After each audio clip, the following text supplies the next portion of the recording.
Hi good morning everyone, this is Abhi Thakur. Welcome to अभीज academy. आज के इस लेक्चर में हम क्लास 12th ज्योग्राफी भूगोल क्वेश्चन बैंक डिस्कस करने वाले हैं 2009 का। ये क्वेश्चन बैंक सीरीज का हमारा सबसे पहला वीडियो लेक्चर है और इसमें हम 2009 का क्वेश्चन बहुत अच्छे से ऑब्जेक्टिव वाला पोर्शन डिस्कस करेंगे। प्रीवियस वीडियो लेक्चर तक हमने history, political science, economics, Hindi, English, sociology, psychology, music, सारा सब्जेक्ट का बहुत अच्छे से previous year question objective discuss किया है। उनका प्लेलिस्ट भी क्रिएट कर दिया है मैंने चैनल पे। अगर आपने अभी तक वीडियो लेक्चर नहीं देखा है तो आप जा करके वहां से देख सकते हैं। तो बढ़ते हैं इस वीडियो लेक्चर में, जिसमें हम 2009 का क्वेश्चन डिस्कस करेंगे। ऑब्जेक्टिव भूगोल का पार्ट 1 है हमारा ये वीडियो। तो 2009 में सबसे पहला जो क्वेश्चन पूछा गया था, हमारा क्वेश्चन था Salem is related to which industries.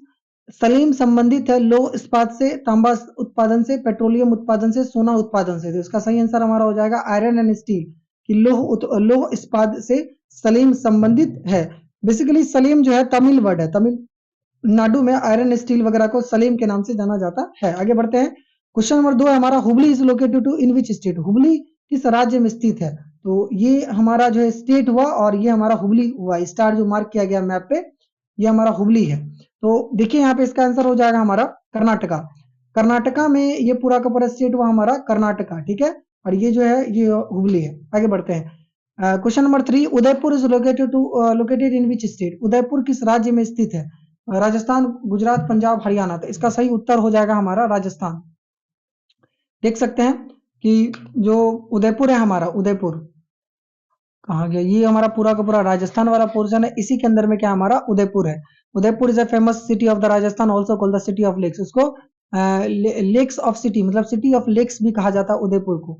आगे बढ़ते हैं। तो हिंदी में भी हमारा उत्तर हो जाएगा राजस्थान। उदयपुर किस राज्य में स्थित है? तो राजस्थान में स्थित है। Question number 4, Singareni is a famous for which mineral. Singareni किस चीज के लिए प्रसिद्ध है? इसका उत्तर हमारा हो जाएगा कोल, कोयला के लिए सिंगेरिनी जो है हमारा प्रसिद्ध है। Question number 5, Noida is located in which state. Noida किस राज्य में स्थित है? दिल्ली, उत्तर प्रदेश, हरियाणा, पंजाब। तो इसका उत्तर हो जाएगा हमारा उत्तर प्रदेश।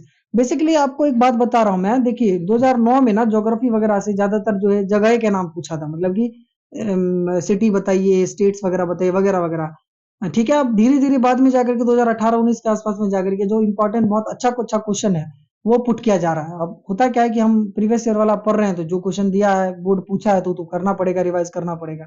इसीलिए ठीक है, घबराइए नहीं। जैसे जैसे हम लोग 2009, 10, 11, 12, 13, 14 ऐसे करके पढ़ते जाएंगे, तो जो भी इंपॉर्टेंट क्वेश्चन रहेगा सारा का सारा हमारा रिवाइज होते रहेगा। ठीक है, आगे बढ़ते हैं। क्वेश्चन नंबर हमारा 6 है, in which state is the maximum amount of gold is found in India. कि भारत में सर्वाधिक सोना किस राज्य में पाया जाता है? सबको पता है, इस पे एक मूवी बना है, KGF movie, Kolar gold fields. ये हमारा कहाँ पे? केजीएफ, कर्नाटका में। ठीक है, कर्नाटका वाला स्टेट में सबसे ज्यादा सोना वगैरह पाया जाता है। Question number 7, which type of pollution cause the maximum disease. कि किस प्रदूषण द्वारा सर्वाधिक बीमारियां होती है? वैसे तो सबसे होती है, नॉइज पॉल्यूशन से भी, वाटर पॉल्यूशन से भी, सॉइल पॉल्यूशन, ये मतलब कि ध्वनि से, जल से, यहाँ मिट्टी होगा। ठीक है, मिट्टी, मुद्रा नहीं होगा। बाप रे बाप, मुद्रा मतलब होता है पैसा, वायु, पैसा से किसको बीमारी होगा? मुद्रा मतलब मिट्टी, वायु, मतलब बोला जा रहा है कि सबसे ज्यादा बीमारी किस पॉल्यूशन से होगा, किस प्रदूषण से होता है। तो इसका आंसर हो जाएगा हमारा एयर पॉल्यूशन। बात भी सही है ना। आप ऑक्सीजन ही नहीं ले पा रहे हैं तो आपके बॉडी में ऑलरेडी मल्टीपल डिजीज जन्म लेगा। तो वायु प्रदूषण जो है सबसे बड़ा प्रदूषण होता है। आगे बढ़ते हैं। The Nagpur plan is related to which mode of transport. तो नागपुर योजना किस परिवहन से संबंधित है? तो नागपुर योजना संबंधित है रोड परिवहन से, सड़क। आगे बढ़ते हैं। Question number 9, who give the theory of democratic transition. तो डेमोक्रेटिक ट्रांजिशन जानांकिकी संक्रमण किसने दिया? तो इसका आंसर हो जाएगा हमारा फ्रैंकलिन नॉटस्टेन। देखिए, फ्रैंकलिन नॉटस्टेन। अच्छा, ये जो डेमोग्राफिक ट्रांजिशन वाला थ्योरी है ना, इसको हम कुछ बताते हैं आपको बेसिक्स। आगे बढ़ते हैं। देखिए, शॉर्ट में ही बताते हैं, सुनिएगा ध्यान से। डेमोक्रेटिक ट्रांजिशन बेसिकली क्या बोलता है कि the theory of democratic transition explain the change in the population growth of a country as develop economically and socially. बोला जा रहा है कि जब कोई कंट्री सोशली और इकोनॉमिकली, सामाजिक रूप से, आर्थिक रूप से डेवलप होगा, तो क्या होगा कि समाज में क्या होगा? चेंज होगा। क्या होगा change? According to the population changes of the place in stages. और इसके हिसाब से जब समाज में क्या होगा, इकोनॉमिकली और आर्थिक रूप से, मतलब आर्थिक रूप से, सामाजिक रूप से विकास होगा, तो क्या होगा? जनसंख्या के बीच में बदलाव आएगा अलग अलग लेवल पे। पहला स्टेज, दूसरा स्टेज, तीसरा स्टेज, स्टेज बाय स्टेज करके। तो पहला स्टेज में बोला जा रहा है, अर्ली स्टेज में both birth rate and death rate क्या रहेगा? हाई रहेगा। पॉपुलेशन जो है स्लो रहेगा। दूसरा स्टेट में क्या होगा, डेथ रेट कम हो जाएगा due to better medical facilities वगैरह की वजह से, और well birth rate at remain high leading to the rapid population growth. मतलब दूसरा स्टेट में पॉपुलेशन ग्रोथ रहेगा। तीसरे स्टेट में क्या होगा, तीसरे स्टेज में क्या होगा, बर्थ रेट अब खुद भी क्या होने लगेगा, डिक्लाइन होने लगेगा, क्योंकि एजुकेट हो जाएगा लोग, तो बर्थ जो पे कंट्रोल आ जाएगा, अर्बनाइजेशन शहरीकरण होगा, फैमिली प्लानिंग वगैरह होने लगेगा। यही होता है डेमोक्रेटिक ट्रांजिशन, डेमोग्राफिक ट्रांजिशन। तो ये देखिए ग्राफ है, पहला स्टेज ये है बर्थ रेट, ये मोर्टेलिटी रेट मतलब कि मृत्यु दर। तो ग्रीन वाला देखिए, पहले स्टेज में क्या होगा, बर्थ रेट और जो मोर्टेलिटी मतलब डेथ रेट दोनों क्या रहेगा, बराबर रहेगा। दूसरे स्टेज में क्या आएगा कि जो हमारा मोर्टेलिटी रेट है, मेडिकल फैसिलिटीज वगैरह में ज्यादातर डेवलपमेंट होने की वजह से क्या होगा, जो मृत्यु दर है वो घट जाएगा, क्योंकि ज्यादा मेडिकल फैसिलिटीज डेवलप हुआ तो ज्यादा आदमी मरेगा अब नहीं उसके। लेकिन बर्थ रेट बराबर रहेगा, क्योंकि लोग अभी पढ़ा लिखा नहीं है, उसको कुछ समझ में नहीं आ रहा है कि पॉपुलेशन कंट्रोल करना चाहिए कि नहीं करना चाहिए वगैरह वगैरह।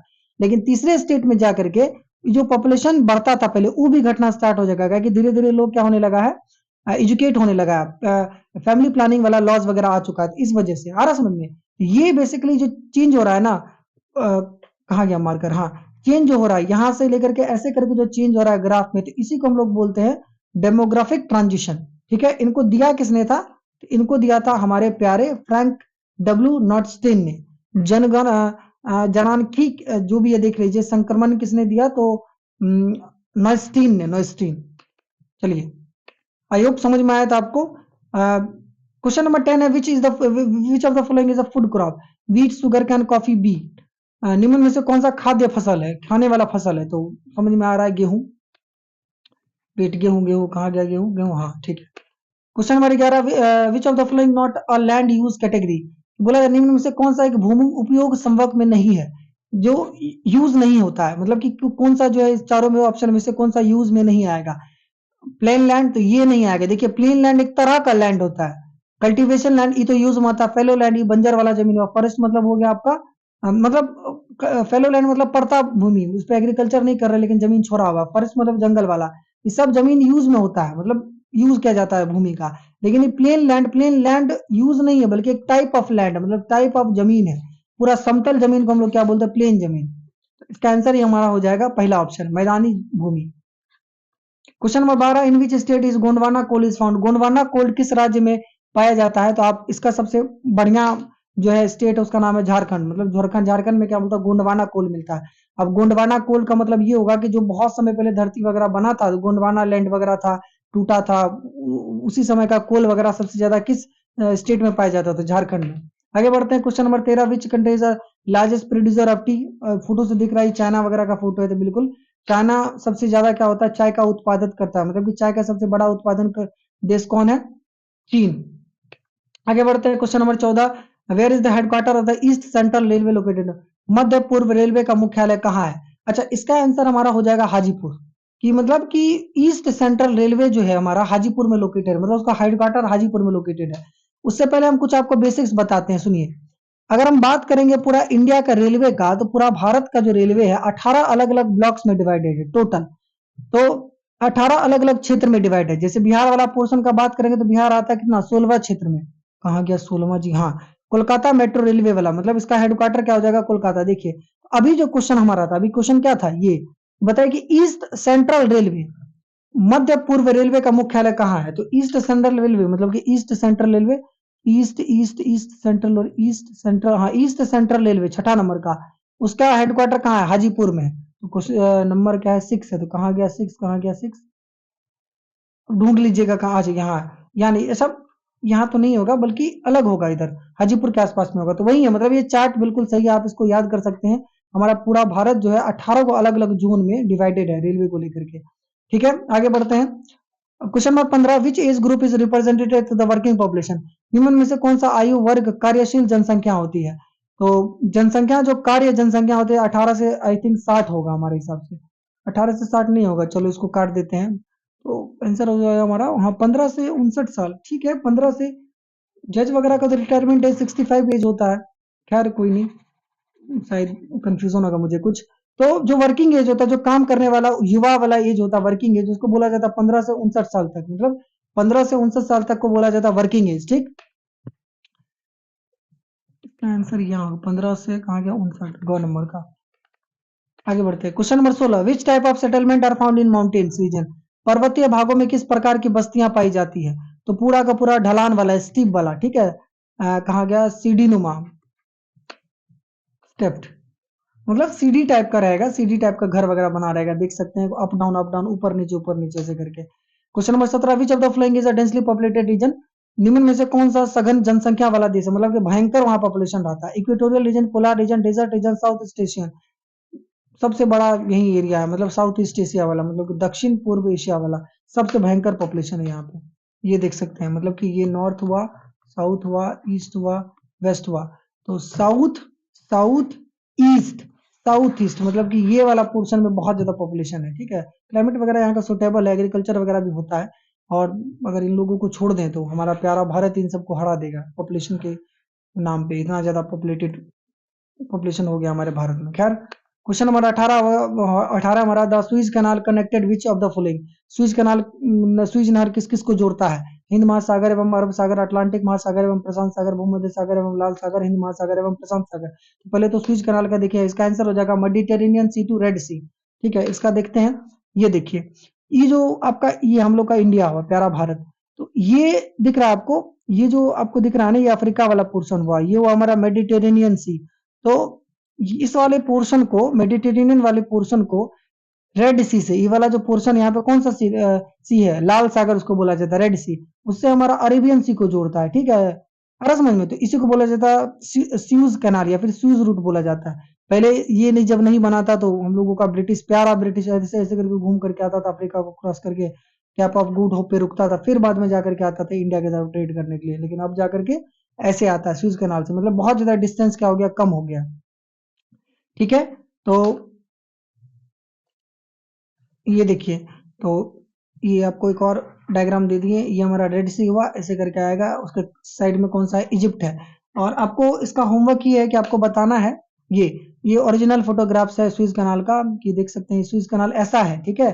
और इससे बोट्स वगैरह क्या हो रहा था, बहुत बड़ा शिप वगैरह, कार्गो शिप वगैरह जा रही थी। और एक बहुत बड़ा इवेंट का है, कार्गो शिप क्या हुआ था, उसमें फंस गया था, बहुत 2013-14 के आसपास में है, कि कार्गो शिप जो इतना बड़ा था कि उसमें फंस गया था स्विस कनाल में। खैर, तो आपको होमवर्क में ये है कि आपको बताना है कि बताइए कि स्विस कनाल जो है किस कंट्री के द्वारा इनिशिएट किया गया था, मतलब स्विस कनाल को बनवाया किस कंट्री ने था। वो आसपास का ही कंट्री है, आपको बताना, होमवर्क में कमेंट कीजिएगा इसका आंसर। मेडिटेरेनियन सी एंड सी, ठीक है, इसका आंसर बता दिया आपको। इसका आंसर क्या हो जाएगा? कहाँ गया, कहाँ गया, हिंद महासागर, प्रथम भूमध्य सागर और लाल सागर। हाँ, ये हो जाएगा भूमध्य सागर एवं लाल सागर। आगे बढ़ते हैं। Question number 19, where is the headquarter of WTO, world trade organisation, मतलब कि विश्व व्यापार संगठन का मुख्यालय कहाँ है? ये मुख्यालय है, और इसका जो है जगह है उसका नाम है जिनेवा, ठीक है, स्विट्जरलैंड। आगे देखते हैं कि question number 20, in which is the largest state of India by area? क्षेत्र के आधार पे, क्षेत्रफल के दृष्टिकोण से भारत का सबसे बड़का राज्य कौन सा है? तो ये मध्य प्रदेश। पहले लोग, हम मुझे भी लगता था राजस्थान होगा, लेकिन बिल्कुल गलत, राजस्थान नहीं होगा, बल्कि अगर हम बोलेंगे एरिया के बेसिस पे तो मध्य प्रदेश है, ठीक है। देखिए यहाँ पे ये वाला मध्य प्रदेश। और अच्छा, पॉपुलेशन के बेसिस पे बताइएगा, जनसंख्या के बेसिस पे सबसे बड़का स्टेट हमारे इंडिया में कौन सा है, ठीक है। होमवर्क, आगे बढ़ते हैं। Question number 21, which state has the highest population density in India? Population density मतलब जनसंख्या घनत्व सबसे ज्यादा किस स्टेट का है? तो नाम से ही समझ में आ रहा है, बिहार, मतलब भयंकर पॉपुलेशन रहता है। आ रहा समझ में? अब इनके पीछे भी रीजन है कि यहाँ से क्या, मतलब फर्टाइल जमीन है, यहाँ से रिवर वगैरह भी जाती है, एग्रीकल्चर भी अच्छा होता है, क्लाइमेट भी यहाँ का बढ़िया रहता है। तो यही सब चीज को ध्यान में रख करके जनसंख्या क्या होता है, किसी जगह पे बसता है, ठीक है। उत्तर प्रदेश बिहार वाला पॉपुलेशन बहुत ज्यादा है, तो इसलिए बोला जा रहा है कि भारत में जनसंख्या का सर्वाधिक घनत्व कहाँ है? तो बिहार में है, ठीक है। अच्छा, पॉपुलेशन डेंसिटी मतलब जनसंख्या घनत्व का मतलब समझ लीजिए आप लोग, कि population density is the number of people living per unit area usually पर स्क्वायर किलोमीटर। जनसंख्या घनत्व किसी क्षेत्र की प्रति वर्ग किलोमीटर में रहने वाले, मतलब कि 1 किलोमीटर, 1 स्क्वायर किलोमीटर के अंदर में कितना आदमी रहता है, वो वहां का क्या दिखाएगा, पॉपुलेशन डेंसिटी दिखाएगा। उसको निकालने का फॉर्मूला होता है कि पॉपुलेशन डेंसिटी बराबर कितना पॉपुलेशन है, मतलब कितना जनसंख्या, उसको भाग दे देंगे जितना जमीन है हमारे पास, तो टोटल जो आएगा वो दिखा देगा कि आपको कितना पॉपुलेशन डेंसिटी है वहां का, ठीक। ये हमारा बिहार का मैप है, ठीक। आगे देखते हैं। Question number 22, how many union territories are there? ये 2009 के हिसाब से क्वेश्चन है, ठीक है। देखिए ध्यान से कि कितना हमारे पास यूनियन टेरिटरी, मतलब केंद्र शासित देश है, 6 गो, 9 गो, 28 गो, 10 गो। तो 6 अभी करंटली अगर बात करेंगे 2025 के आसपास में, तो 28 गो स्टेट हुआ।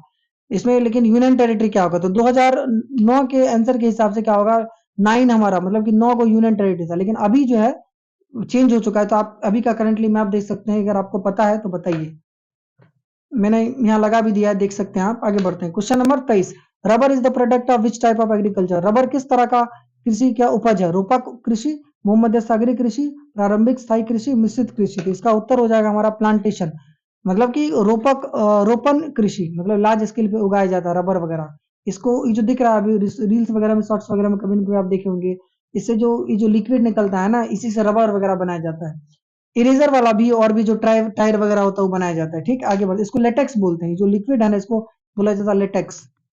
ठीक है, इसी यही लेटेक्स ही रॉ मटेरियल हुआ, इसी से जाकर के क्या बनेगा, प्यूरिफाई वगैरह करके और केमिकल वगैरह मिला करके रबर बनाते हैं। Question number 24। Which is the longest river of the India, नाम से ही समझ में आ रहा है, हमारी प्यारी गंगा। सबसे बड़ी रिवर इंडिया का कौन सा है, गंगा। ठीक है, और आपको बताना है कि एक और रिवर है और एक और रिवर है, एक तो गंगा है, उसमें कोई रिवर मिल रही है। ठीक है, तो इस जगह दूसरा रिवर का नाम बताना है। ठीक है, बताए तो बताइएगा। क्लास 9 के ज्योग्राफी वाले बुक में भी ज्योग्राफी का चैप्टर का नाम है ड्रेनेज। ठीक है, चैप्टर नंबर 3 है। क्वेश्चन नंबर 25 में आता है, which continent has the highest population growth, सबसे ज्यादा किस महाद्वीप की जनसंख्या वृद्धि सर्वाधिक है। तो हो जाएगा हमारा अफ्रीका, मतलब अफ्रीका देश में बहुत ज्यादा पॉपुलेशन बढ़ता है। Solapur is the famous for which industries, Solapur किस उद्योग के लिए जाना जाता है, कॉटन, किसके लिए, कॉटन के लिए, मतलब कि कॉटन, कपास, कहाँ गया कहाँ गया, सीमेंट, सूती वस्त्र, हाँ वही सूती वस्त्र वगैरह के लिए जाना जाता है सोलापुर, कॉटन टेक्सटाइल के लिए। और आपको मैं एक बात बता देता हूँ, जो कॉटन का बॉल होता है ना, कपास का जो खेती किया जाता है वो ब्लैक सॉइल, मतलब कि ब्लैक सॉइल मतलब काली मिट्टी में सबसे ज्यादा किया जाता है। याद रखिएगा आप इस बात को, कि कपास का खेती काली मिट्टी में किया जाता है। Question number 27। Which is the most important jute producing region, कि जूट का सबसे महत्वपूर्ण उत्पादक क्षेत्र कौन सा है। तो जूट आपको पता है क्या होता है, इसको हम लोग गांव की भाषा में सोन बोलते हैं, सोन। एक मिनट दिखाते हैं आपको हम, ये जो आपको दिख रहा है ना, इसको हम लोग गांव की भाषा में सौंठी बोलते हैं। ठीक, वो लकड़ी है, हम लोग गांव से बिलोंग करते हैं तो हम लोगों को पता है। तो इसी से क्या निकलता है, इस तरह का सोन निकलता है, इसको गोल्डन फाइबर भी बोला जाता है। Jute is also known as golden fibre. गांव के जो लोग होंगे मेरे मेरे बात से रिलेट कर पा रहे होंगे कि हम क्या बताना चाह रहे हैं उन लोगों को, तो इसको गोल्डन फाइबर भी बोला जाता है। वही बोला जा रहा है कि सबसे ज्यादा जूट प्रोड्यूस करने वाला जगह कौन सा है इनमें, Kaveri delta, Ganga delta, Godavari delta, Krishna delta. तो नहीं, सबसे बड़ा डेल्टा कौन सा है, गंगा डेल्टा, मतलब कि सुंदरबन डेल्टा जो है वहां पे सबसे ज्यादा क्या होता है, जूट का उत्पादन किया जाता है गंगा डेल्टा के पास। ठीक है, आगे बढ़ते हैं, क्वेश्चन नंबर 28। क्वेश्चन नंबर 28, हाँ चलो ठीक है, क्वेश्चन नंबर 28 ही था। क्वेश्चन नंबर क्या बोलते हैं, Paradip port is located in which state, in which state मतलब कि पारादीप बंदरगाह किस राज्य में है, तमिलनाडु, उड़ीसा, केरला, गुजरात। तमिलनाडु से किस में है, इसका उत्तर हमारा हो जाएगा ओडिशा। उड़ीसा में, उड़ीसा वाले क्षेत्र में हमारा कौन सा पोर्ट है, या फिर कौन सा कौन सा बंदरगाह है, पारादीप पोर्ट। ओके, तो 2009 में बस जो है हमारा 29 क्वेश्चन ही पूछा गया था बिहार बोर्ड की तरफ से। वापस बता देते हैं, हर वीडियो लेक्चर में बोल रहे हैं 28 क्वेश्चन ही क्यों पूछा गया 2009 में, कहा कि 2009 में ओल्ड पैटर्न चलता था, पुराना सिस्टम चलता था एग्जामिनेशन का, इसीलिए 28 ऑब्जेक्टिव पूछा जाता है। जब 2018-19 के आसपास आया था, उस 18 से 19 के समय में क्या होने लगा, 50% ऑब्जेक्टिव सब्जेक्टिव पूछा जाने लगा।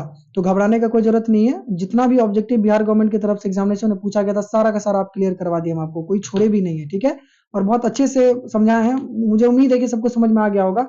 फिर भी अगर किसी क्वेश्चन में प्रॉब्लम है तो कमेंट करें और बने रहे चैनल पे। तो अगला वीडियो लेक्चर हमारा क्या रहेगा, यही ज्योग्राफी का, भूगोल का, क्वेश्चन बैंक 2011-12 मतलब पार्ट 2, क्वेश्चन बैंक सीरीज का पार्ट 2, जिसमें हम 11-12 का क्वेश्चन एक साथ डिस्कस करेंगे। अब 11-12 के एक साथ काहे डिस्कस करेंगे, कि 2011 और 10 और 11 में बहुत कम क्वेश्चन पूछा गया था, इस वजह से एक ही वीडियो लेक्चर में हम उसको कवर कर लेंगे। तो मिलते हैं नेक्स्ट वीडियो लेक्चर में, थैंक यू।